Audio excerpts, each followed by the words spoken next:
Hello and welcome. I'm Larissa, your host, and together we'll explore the journey of migration, career opportunities, and life in Germany. Moving to a new country is a big step full of excitement and challenges. But you're not alone. Here, you'll hear real stories, useful advice, and experience from people who've already made this journey. Whether you're just starting to dream or already on your way, this is for you. So sit back, relax, and let's get started. Hello and welcome to our first episode in English of our educaro podcast. Today we have our special guest, Vasu. Should I call you Vasu or? Vasu is good. Vasu is good. Okay.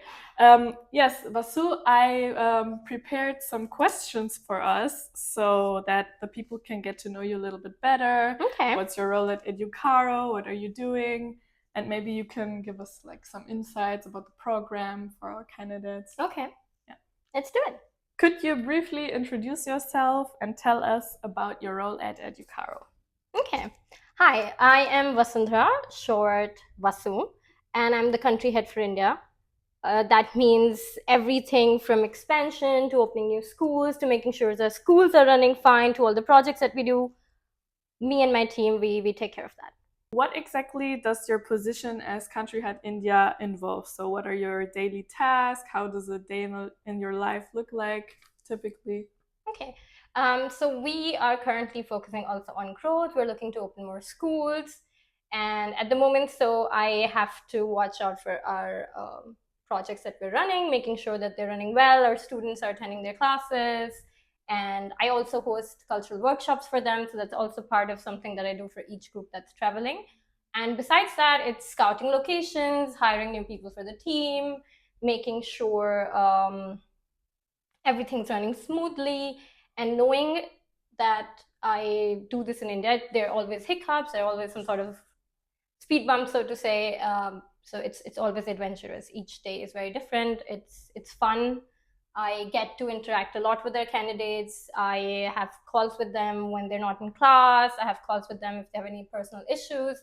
So yeah, no 2 days are like the same. Yeah, that sounds so good because it's like the perfect mixture. Like you're getting to know everything, like from the beginning of the progress of the candidates till like the end when they finally arrive, and even after. Yes. So yeah, that's a very nice job that you have.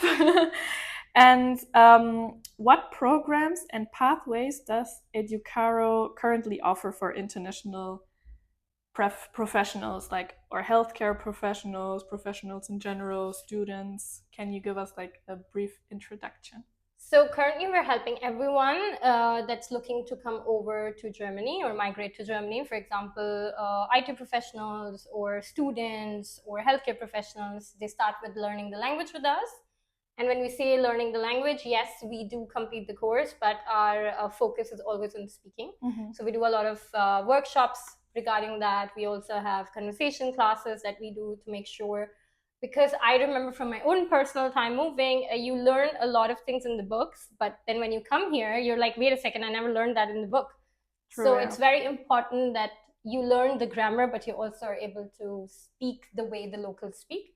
And that's one of the focus we do. Yeah, and besides that, we help with everything, the documentation, the translations, helping them figure out what kind of employer would be nice for them. For example, in when it comes to students, figuring out what kind of university do they really want to go to. Mm-hmm. We have a lot of candidates who come over for vocational training, the Ausbildung, also help them decide what kind of Ausbildung would work for them, not just like, okay, I've heard that the nursing Ausbildung is like in trend right now, so I should do that. A lot of the job entails is counseling, so helping the candidates really decide if they really want this pathway, or is it something that they heard from their friends. Yes. And yeah, because it's very important if you're making such a big life decision about moving to a different country to start your life there, basically, from the scratch again, that you're very, very sure about what you're going to do. Yes. So that's something we spend a lot of time on, counseling them. Yes, exactly. And do you maybe want to also mention where we have our offices? Like, we also have people you can go to directly in person and not only on our website? Maybe that's also an interesting. Yes, so we have like an offline school and a proper office at the moment in terms of where we run classes in Bangalore. But we have offices where people can come and have an appointment and counsel with us in Delhi and Chennai. And we're expanding, so you'll see new office addresses on the website soon. Nice. Where did we have our first office ever? Like which city? That was Bangalore, which is why I think there was a time pre-COVID we used to have two offices. But then COVID was also very major and very big in India, which is why, like, for a long, long time, there was no school running, like, not just the language schools, but like in the whole country, like children were not going to school. So that's when we decided to only hold on to one school, because COVID is also when everything we used to do offline turned online. Yeah. And now we have hybrid. So we have offline and online. By the way, which city are you from? Like, you're from India, so yes, tell us more. I grew up in like the north of India, but I lived there quite a bit. Then I moved to the south of India. So Bangalore is also nice for me because I spent quite a bit of my life there, and the fact that we have our office there, so I know the city well. I love the city. It's beautiful. But I've moved around a lot in India, so I've lived in different parts of India, and yeah, it's lovely. Yes. But weather-wise, I would say Bangalore. Bangalore is really nice. I need to go sometime because I can't really imagine how India is, like the vibe and the city in general. And I also imagine that throughout the country, there's like different areas that are. I mean, it's like comparing India to Europe, more like it, because every state has its own, you know, culture. Yeah, like it's a whole thing. So when you think of traveling to India, it's like, oh, people how they go to Europe for the first time. So it's like that. It's like you have everything. Yes. And what was your life like in India before you moved to Germany? Very different, but in a way very similar, because I love working, and I was running my own company at the time, which was more in the creative sector. So I used to design jewelry, and I like how it's very similar to what I do now, because in the sense of running operations, because I was running operations for that company now, and I do it for educaro India now. Yes. And I was living in Bangalore, so I liked that it was very similar to how it is now. I'm still very connected to Bangalore because of work as well. So it was different, but similar as well. Yes. Why did you choose like Germany, or have you ever been in touch with Germany in any other kind of way? So it's very funny. When my dad was 16, he decided to learn the language because he wanted to study here. Okay. Yeah. And then at the time, because it was such a long time ago, I don't think it panned out, but then he always ended up working with German companies. That's how my brother and we ended up learning the language. So I think I knew the language existed, and I was learning words of it since I was like toddler. Yeah, so it was very serene that I kind of am here and I live here now. Yes. So, yeah. Wow. So basically your dad manifested it for you? Kind of. You know, like he planted this seed in our head with the language, and yeah, then it just took its own path from there. Yes. And nowadays you and your brother and your dad, you're all living in Germany, right? That's so nice. In what ways does your own migration experience help you in your daily work with the candidates? I think the fact that I have done the whole journey myself, I can put myself in their shoes, or I've been in their shoes. So I'm able to tell them from personal experience that if you're having any doubts or if they're scared, like I know the exact feelings before they're here. The fact that when I was here the first week, it was just gold, and I didn't know if I'll vibe. And I think my first time was in Berlin, and then when I finally came to Düsseldorf, got better, also because the food here and the weather here is much different. So I'm able to help them from my own experience and tell them, okay, if you're feeling this and this at this point of time, it will get better. And if they're having a certain problem that I can relate to as well, then I'm able to give them solutions. Yes. So I think have done the same journey myself, I can, you know, support them, take them through the steps, be with them throughout. And I also think for anyone who is listening to this episode or watching, they can maybe identify with you a little bit, and you take away their fear of coming and give them a little bit of security. Yeah. So yeah. Also, I tell the candidates it's like completely okay to cry. If you're crying in the first month or weeks, it's completely okay. I did it. I cried for a while. Oh no. I think it's a combination of a lot of things. It's a change that you're not sure about, and then it's the weather, and then you're missing home also. So it's all of these feelings. But the fact that you let that out, and then you accept the fact, okay, you know, like I've cried it out, and now it's all good, and it's part of the whole process. It's, you know, gets better from there. That's true. And what surprised you the most when you first arrived in Germany? The fact that it was really very cold, like the weather. When people say it's winter, it really is like you have to wear so many layers of clothing, and the fact that people eat cold dinners, like the fact that a bread with some sort of a spread on it is like dinner. I can't do cold dinners. Lunches, maybe in a weather like this is okay, cold lunches. But even when it's this hot, I do eat something warm kind of for dinner. That was like a shock to me. That Yes. Cold dinners, also in the middle of winter, is an acceptable form of food. I know. That's also what I don't really like. Also, that we, as Germans, we eat a lot of bread, but yeah, I don't want to eat only bread, like cold bread for dinner, but that's very common here in Germany. But you don't have to adapt like everything from the culture. I mean, you can make it fun, you know, make like have toppings on it, turn it into a sandwich, grill sandwiches. But that was like a big different thing for me. A big thing, yeah. And which cultural differences did you notice immediately? Like, how were the people? How different were the people from the people that you know, like the people in India? I think friendliness is something you do notice. Like, people are very different, or I think the community is built very differently in India. For example, like if you're new, you can just ring at your neighbor's door and they'll probably definitely invite you in for a tea, and then it gets to chatting, and then, you know, you basically have a friend in the new city. And that's not something that happens here. You can't just ring the doorbell and stand there and you think somebody's going to invite you in for a tea or coffee. That would not happen. So I think the kind of friendliness, like there are different kind of boxes for relationships here, is one thing you notice. But once you really get to know someone and you really become their friend, it's like also a different kind of bonding. Yes. Germans need a little bit more time to open up. To mellow down. But when they do, they are very like loyal friends. They are very friendly too.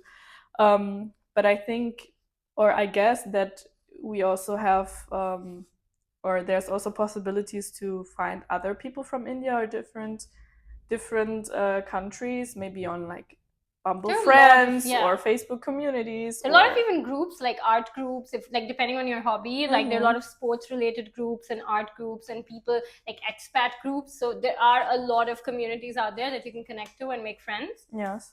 So yeah, that's true. And what do you still miss most about India? Food. Yes, that's like the one big thing, because I think Düsseldorf as a city, and I feel like other big cities like Hamburg and a lot of different ones, they do have a good Indian food scene, and not just like the cliche Indian food, but actually regional Indian food. Because in India, every 50 kilometers is different food. Like what I think I get very nostalgic or homesick in winter, because in India, you have a whole different plethora of vegetables that only are available in winter, so you just look forward to it.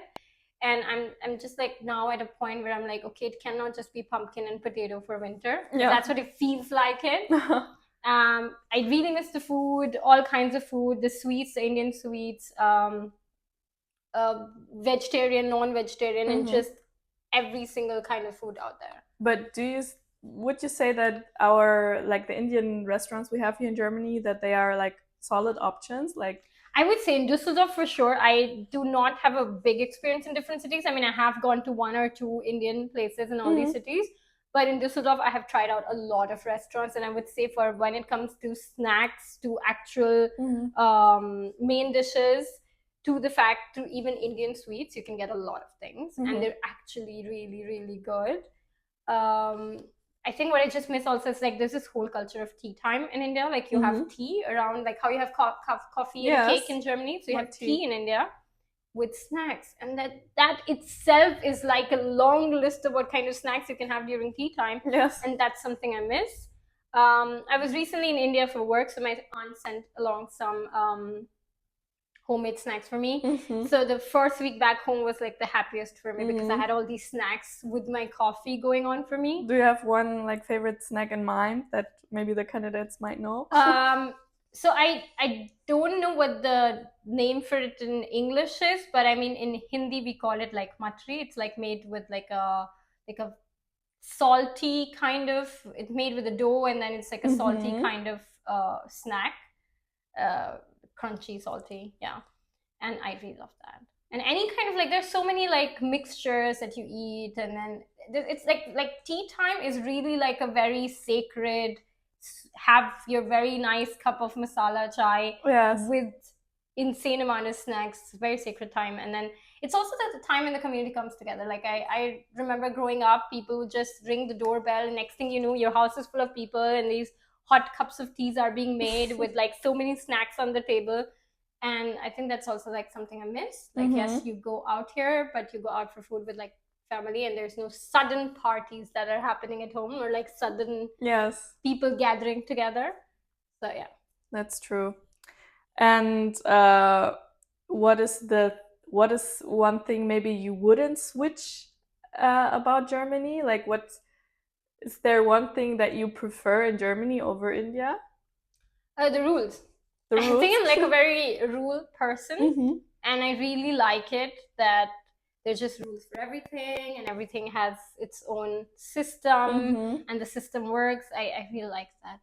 I think it's just also in a way like I'm, you know, when you're out in India, especially because when I was running my company in India, I was traveling a lot alone at night in different times, and you do always feel a sense of, you know, okay, I should have a friend that I'm able to call, or someone who should know where I am, sharing locations all the time. I don't really remember doing that in Germany, like ever. No. Like I have traveled. I think there was a time when I left home and I realized I forgot phone, and I wasn't panicking. I was like, oh, okay, I have to go back home and get my phone. I just went out, did my whole thing, and came back home. So I think that subconsciously there's this peace in your head, and you don't feel this panicky in your head. It's something I really, really, really like. So you feel safe here. Yeah. Yeah. I think for me, I don't always feel safe, but it doesn't matter where you go. I think as women, you always like have a little bit, especially when it's dark, then you always don't feel as safe. But that's nothing about like the society or the people in Germany, but more about the whole world problem that women don't feel so safe. But yeah, compared to other countries, I can imagine that you feel more secure here. Yeah. What would you say are common assumptions that Indians have about Germany, like some stereotypes, and which of them are true, and which would you say are not true? I mean, I don't really know about the not true ones, but the fact that it's cold, so that's very, very true. And then the fact that, you know, most of the food is not really like, or has basic spices, which is salt and pepper. That is also kind of true. I think the one not true one is the fact that people think Euro summer, like, or European summer is like very, very nice and sunny, and it's not. It's very, very hot. Yeah. So it's like, what is it today? 34?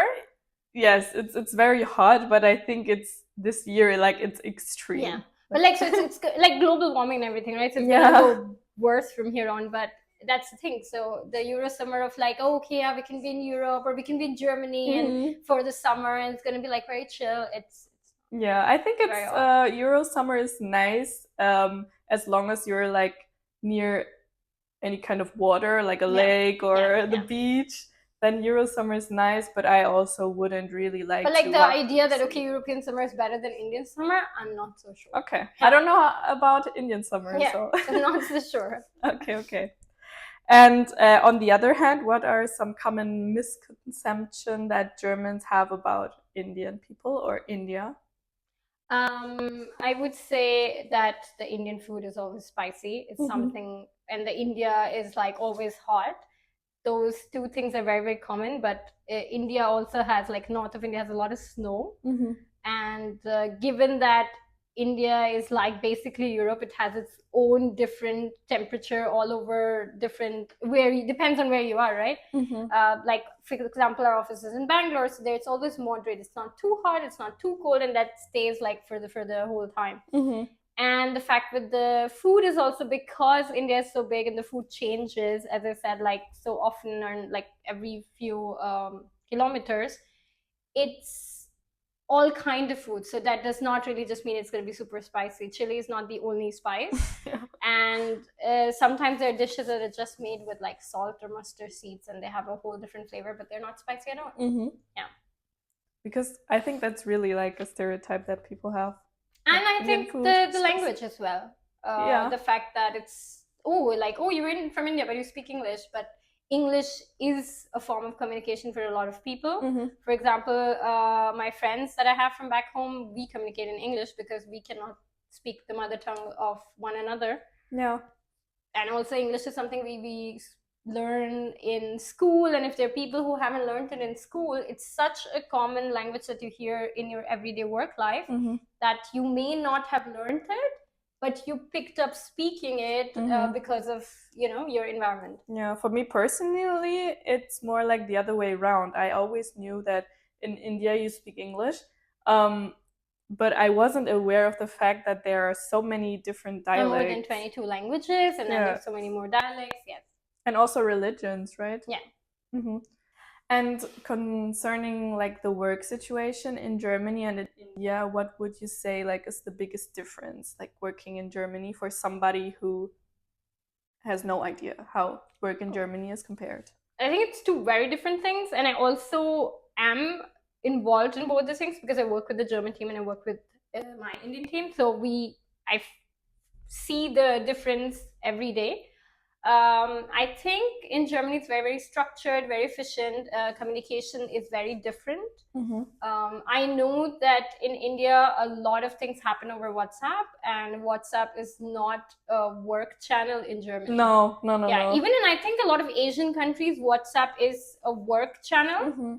And in Germany, it's definitely not a work channel at all. Emails are the work channel. Yes. So, and I think the kind of management that happens is different. In India, you work like, you have like a 6 days work week. In Germany, it's 5. There's a concept of sick leave, like so you are allotted vacation leaves and sick leaves, and then in Germany, if you're sick, you're sick. You get a note from your doctor, and that's a. But what happens in India if you're sick more days than your sick days? You don't get paid for that day, or? I think it depends from each company. Like our company, like Educaro India, runs more in a German way because of the complete structure.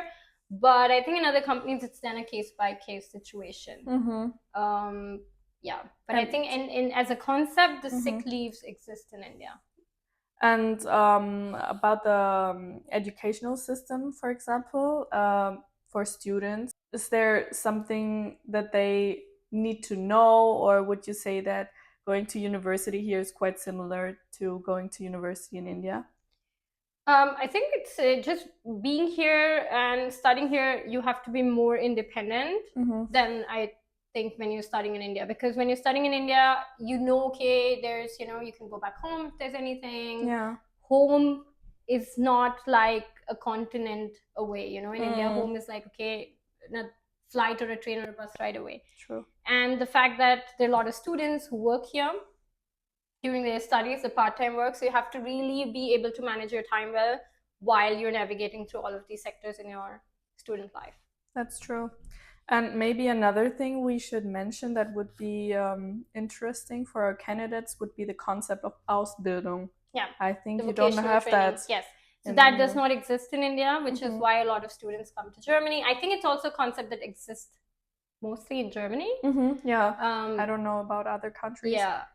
So where your studies are basically more practical and less theory. Yes. Yeah. For Exactly. example, in India, a nursing degree is a bachelor's degree, while in Germany, a nursing studies basically are Ausbildung, a vocational training.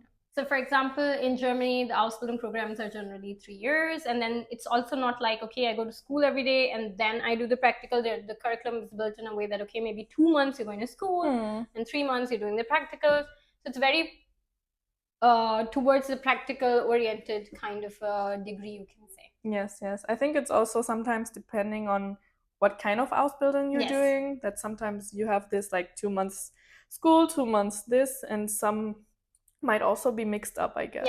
Yeah. So like in the morning you have 2 hours of classes, in the evening you're doing the practicals. Yes. Yes. And in Germany, you can already start an Ausbildung after 10th grade. I think that's in every other country you need to. Yeah, but that does not apply for international students.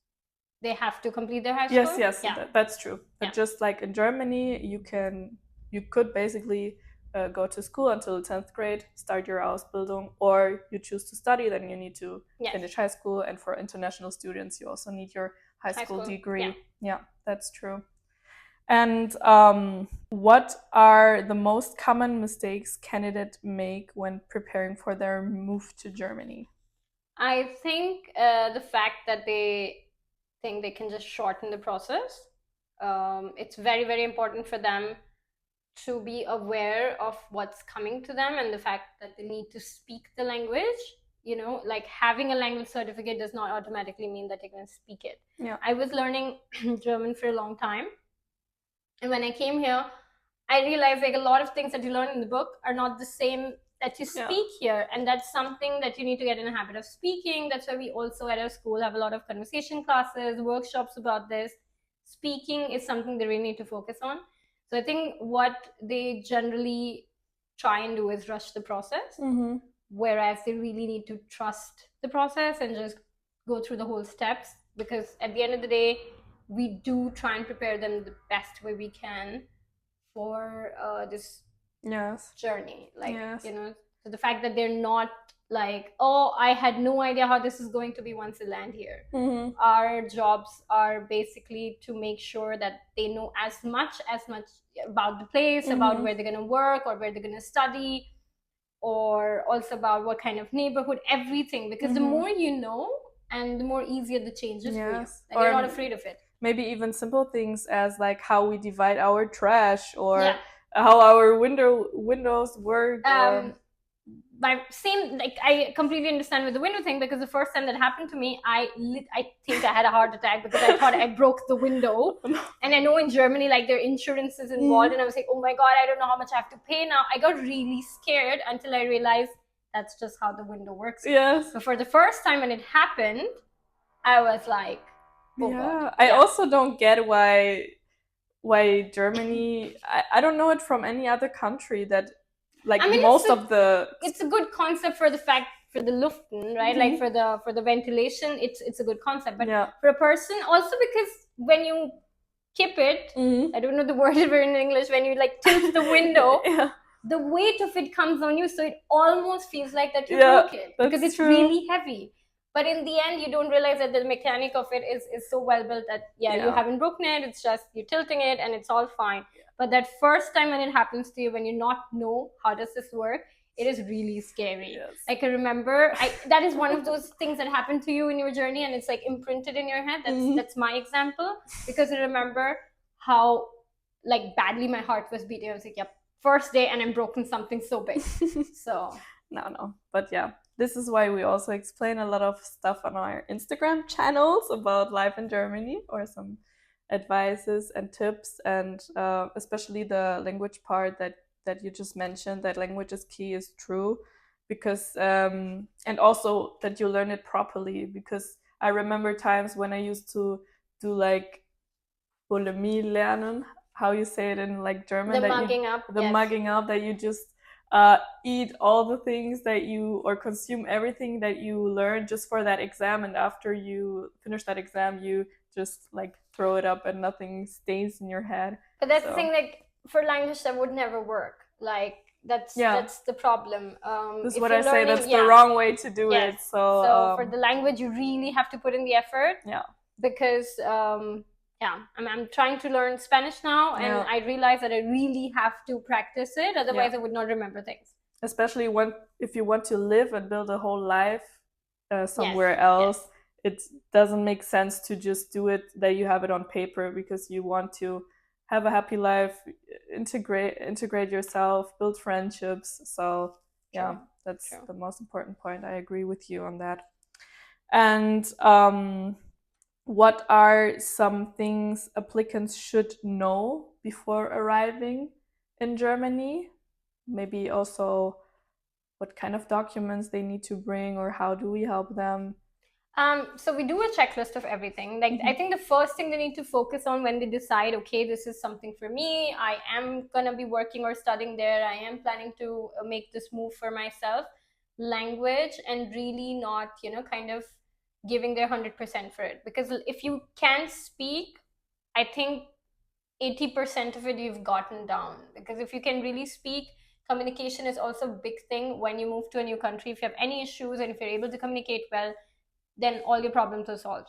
So if you have gotten that part of the journey down, then everything else, like what documents are required, we send, depending on what program they want to do, we send them the checklist, and we help them fill out the documents and everything. So that part is really not as big as the language part. Also, we meet certain people who come to us and they've already learned the language, but when they talk to us, they really are not able to speak, which is why I always talk about this. You have to be able to speak. Learning the language means being able to speak, and not just saying, yeah, okay, I wrote an exam. Yeah. Like, you can understand, that's great, you can read, that's great, but you need to be able to communicate, especially if you're planning to start your life in a new country. Yes, yes. But the feedback we've gotten, because I talked to one of the employers of our Azubis, and he told me that they are always like, their language is really good, because they go to school with their German classmates, and they sometimes get even like better grades or the same grades as their German classmates. So it is working with the German classes, but you need to put in the effort. That's true. Yeah. And which personal qualities could help candidates settle in and succeed in Germany? I think being hardworking, and then being able to live with the change, like being open to change. Yes. And just having the gumption to see it all through. Because once you have, I've had the privilege of supporting or seeing through so many candidates who have decided to study or work or choose a career here. The fact that they had hard days, the fact they had days or issues at home or something with the family where they were like, yeah, okay, I'm not sure I'll be able to do this, but then they saw it through, and then they're here, and that is what's needed. So once you've decided that this is for you, you really need to have the resilience to just see it through. And also be open-minded towards the new chapter. Yes, that is also something that already is something we communicate to them with the counseling, what kind of place you're going to. So as I said, like being open to change, and yeah. What would you say, what expectations should candidates realistically have before starting their whole journey? I think they should have patience, because a lot of people who decide that, okay, this is what I've picked, I'm gonna be making the move, I'll be going there for studying or working. They need to really, it cannot happen in a day, it cannot happen in a month. A big part of that move is being able to speak the language. And learning the language takes a bit of time, because there's grammar involved, there's vocabulary involved, there's a lot of things. So giving them the time to actually learn the language, learn about the place, and then being able to make the move would just really help them, because then they're also equipped for anything that comes their way. Yes. Even though maybe it might, in the beginning, that you don't really see your progress, it is happening. Maybe it's small, but like after a few months, you realize how much happened and how much you've learned and grew as a person. Because we've also been seeing that we were invited to a barbecue event of one employer that invited us and our Azubis or our candidates in general, and just seeing this like progress from when we first met them in October 24. They were shy, they were introverted, to now they just speak German, they help other people, they show around Germany to people, they travel all over Germany, all over Europe. Yes, so they are so open, they are smiling, and you just see that they are happy, they are settled in, and it does work. Even if you take a look on our Instagram page, there you see, like, when you scroll down, you see how they first like did some interviews. They were a little bit like more quiet, more shy, and now they're just glowing. And that's very beautiful to see. And is there any success story that you remember and that you have particularly in your mind, or that stays with you? I think there's just so many. I have been able to be with these candidates from the very beginning, from the day they decided that they want to learn the language to the part when they're here. I am actually at the airport a lot of times. So I wouldn't say I have one story, but the fact that I've seen them having doubts, struggling certain days, but just seeing it all through and then being here just fills me with so much happiness.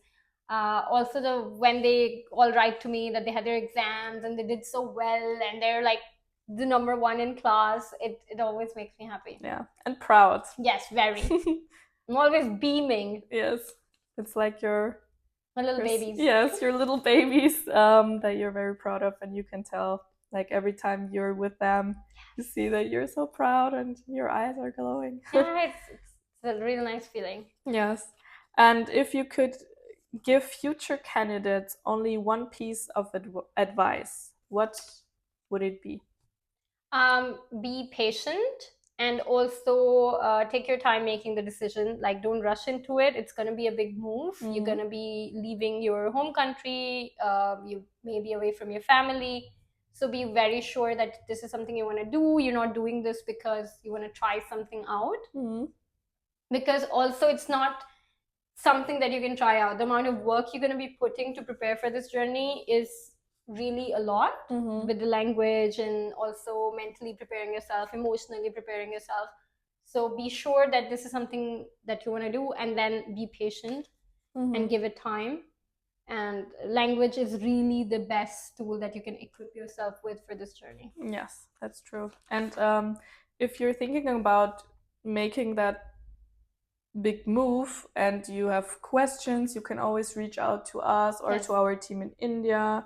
Over Instagram or email. Or we're doing monthly webinars and also live events for our students in our office in Bangalore. Yes. Or monthly webinars, and you can find all info on our website to register. And then you can just see if it's something that you want to do and that you're ready for. In the end, it's worth it. At least this is what we experience from our candidates. True. Also, what I can say personally from my experience, it is worth it. So, and from your experience, put in the work, you will be very happy that you did it. Exactly. Then I would say thank you very much, Vasu, that thank you for having me. Made this interview with me. If you have more questions to Vasu, just text us or write a comment, and then we will come back to you. And I hope to see you soon in our maybe second English episode. For everyone interested in learning German, you can listen to our German podcast episodes. Yeah, thanks a lot. Thank you. Bye.